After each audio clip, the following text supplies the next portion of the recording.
पहला सलातीन और उसका 13वां बाब जो 34 आयत पर मुश्तमिल है। और देखो, खुदावंद के हुक्म से एक मर्द खुदा यहूदा से बैतेल में आया, और युरबाम बखूर जलाने को मस्बे के पास खड़ा था, और वो खुदावंद के हुक्म से मस्बे के खिलाफ चिल्लाकर कहने लगा, ए मस्बा, खुदावंद यूं फरमाता है कि देख, दाऊद के घराने से एक लड़का बनाम यूसिया पैदा होगा, सो वो ऊंचे मकामों के काहिनों की जो तुझ पर बखूर जलाते हैं तुझ पर कुर्बानी करेगा, और वो आदमियों की हड्डियां तुझ पर जलाएंगे। और उसने उसी दिन एक निशान दिया और कहा, वो निशान जो खुदावंद ने बताया है ये है कि देखो, मस्बा फट जाएगा और वो राख जो उस पर है गिर जाएगी। और ऐसा हुआ कि जब बादशाह ने उस मर्द खुदा का कलाम जो उसने बैतेल में मस्बे के खिलाफ चिल्लाकर कहा था सुना, तो युरबाम ने मस्बा पर से अपना हाथ लंबा किया और कहा कि उसे पकड़ लो, और उसका वो हाथ जो उसने उसकी तरफ बढ़ाया था खुश्क हो गया, ऐसा कि वो उसे फिर अपनी तरफ खींच ना सका। और उस निशान के मुताबिक जो उस मर्द खुदा ने खुदावंद के हुक्म से दिया था, वो मस्बा फिर फट गया और राख मस्बे पर से गिर गई। तब बादशाह ने उस मर्द खुदा से कहा कि अब खुदावंद अपने खुदा से इल्तजा कर और मेरे लिए दुआ कर, ताकि मेरा हाथ मेरे लिए फिर बहाल हो जाए। तब उस मर्द खुदा ने खुदावंद से इल्तजा की और बादशाह का हाथ उसके लिए बहाल हुआ, और जैसा पहले था वैसा ही हो गया। और बादशाह ने उस मर्द खुदा से कहा कि मेरे साथ घर चल और ताज़ा दम हो, और मैं तुझे इनाम दूंगा। उस मर्द खुदा ने बादशाह को जवाब दिया कि अगर तू अपना आधा घर भी मुझे दे तो भी मैं तेरे साथ नहीं जाने का, और ना मैं इस जगह रोटी खाऊं और ना पानी पीऊं, क्योंकि खुदावंद का हुक्म मुझे ताकीद के साथ ये हुआ है कि तू ना रोटी खाना, ना पानी पीना, ना उस राह से लौटना जिससे तू जाए। सो वो दूसरे रास्ते से गया, और जिस राह से बैतेल में आया था उससे ना लौटा। और बैतेल में एक बूढ़ा नबी रहता था। सो उसके बेटों में से एक ने आकर वो सब काम जो उस मर्द खुदा ने उस रोज बैतेल में किए उससे बताए, और जो बातें उसने बादशाह से कही थी उनको भी अपने बाप से बयान किया। और उनके बाप ने उनसे कहा, वो किस राह से गया? उसके बेटों ने देख लिया था कि वो मर्द खुदा जो यहूदा से आया था किस राह से गया है। सो उसने अपने बेटों से कहा, मेरे लिए गधे पर जीन कस दो। बस उन्होंने उसके लिए गधे पर जीन कस दिया, और वो उस पर सवार हुआ और उस मर्द खुदा के पीछे चला, और उसे बलूत के एक दरख्त के नीचे बैठे पाया।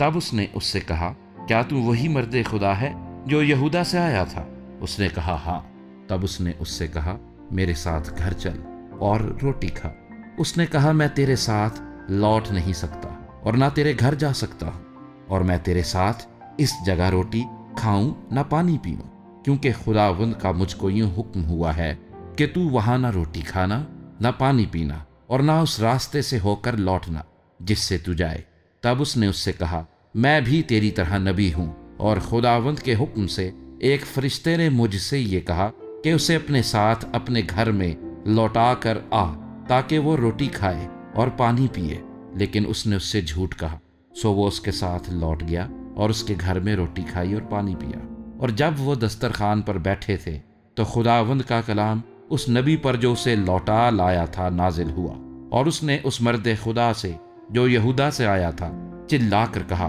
खुदावंद यूं फरमाता है, इसलिए कि तूने खुदावंद के कलाम से नाफरमानी की और उस हुक्म को नहीं माना जो खुदावंद तेरे खुदा ने तुझे दिया था, बल्कि तू लौट आया और तूने उसी जगह जिसकी बाबत खुदावंद ने तुझे फरमाया था कि ना रोटी खाना ना पानी पीना, रोटी भी खाई और पानी भी पिया, सो तेरी लाश तेरे बाप दादा की कब्र तक नहीं पहुंचेगी।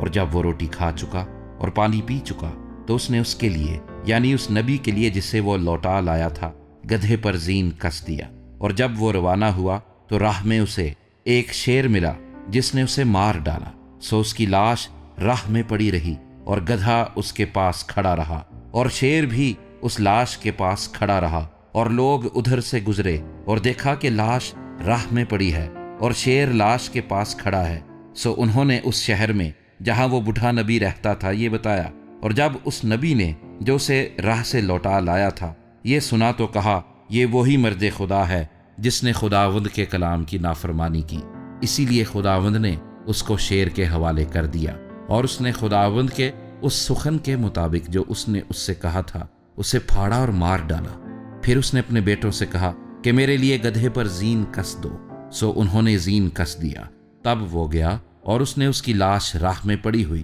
اور گدھے اور شیر کو لاش کے پاس کھڑے پایا، کیونکہ شیر نے نہ لاش کو کھایا اور نہ گدھے کو پھاڑا۔ سو اس نبی نے اس مرد خدا کی لاش اٹھا کر اسے گدھے پر رکھا اور لے آیا، اور وہ بوڑھا نبی اس پر ماتم کرنے اور اسے دفن کرنے کو اپنے شہر میں آیا، اور اس نے اس کی لاش کو اپنی قبر میں رکھا، اور انہوں نے اس پر ماتم کیا اور کہا ہائے میرے بھائی۔ اور جب وہ اسے دفن کر چکا تو اس نے اپنے بیٹوں سے کہا کہ جب میں مر جاؤں تو مجھ کو اسی قبر میں دفن کرنا جس میں یہ مرد خدا دفن ہوا ہے، میری ہڈیاں اس کی ہڈیوں کے برابر رکھنا، اس لیے کہ وہ بات جو اس نے خداوند کے حکم سے بیتیل کے مذبح کے خلاف اور ان سب اونچے مقاموں کے گھروں کے خلاف جو سامریا کے قصبوں میں ہیں کہی ہے ضرور پوری ہوگی۔ اس ماجرے کے بعد بھی یربعام اپنی بری راہ سے باز نہ آیا، بلکہ اس نے عوام میں سے اونچے مقاموں کے کاہن ٹھہرائے، جس کسی نے چاہا اسے اس نے مخصوص کیا تاکہ اونچے مقاموں کے لیے کاہن ہو، اور یہ فعل یربعام کے گھرانے کے لیے اسے کاٹ ڈالنے اور اسے روئے زمین پر سے نیست و نابود کرنے کے لیے گناہ ٹھہرا۔